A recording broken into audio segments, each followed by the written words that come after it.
ভাবো তো, পৃথিবীর মহাকাশে কেউ কি সেলফি তুলতে পারে?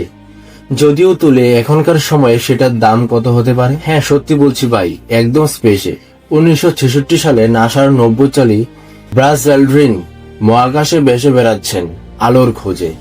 আর হঠাৎ হাতে থাকা ক্যামেরা নিজের দিকে ঘুরিয়ে বললেন, লেটস টেক এ সেলফি। এভাবে জন্ম নিল ইতিহাসের প্রথম মহাকাশ সেলফি। তখন কিন্তু কোনো স্মার্টফোন, সেলফি স্টিক কিছুই ছিল না। অ্যালড্রিন একটা ভারী হ্যাসেলব্লেড ক্যামেরা দিয়ে ছবিটা তোলে, আর ব্যাকগ্রাউন্ডে দেখা যাচ্ছিল আমাদের নীল পৃথিবীটা ভেসে আছে মহাশূন্য। আর সেই ছবির দাম $10,000, অর্থাৎ 20 লক্ষের উপর। আজ আমরা গ্রাউন্ডে দাঁড়িয়ে সেলফি তুলতে গিয়ে লাইট খুঁজি, আর সেই মানুষটা আলো খুঁজে পেয়েছিল মহাকাশের শূন্যতায়। কি মজার ব্যাপার না? এমন কিছু মজার তথ্য জানতে চাইলে এখনই দ্য ডার্ক রিয়েলিটিকে সাবস্ক্রাইব করুন, আর লাইক কমেন্ট করতে কিন্তু ভুলবেন না। তাহলে আসি।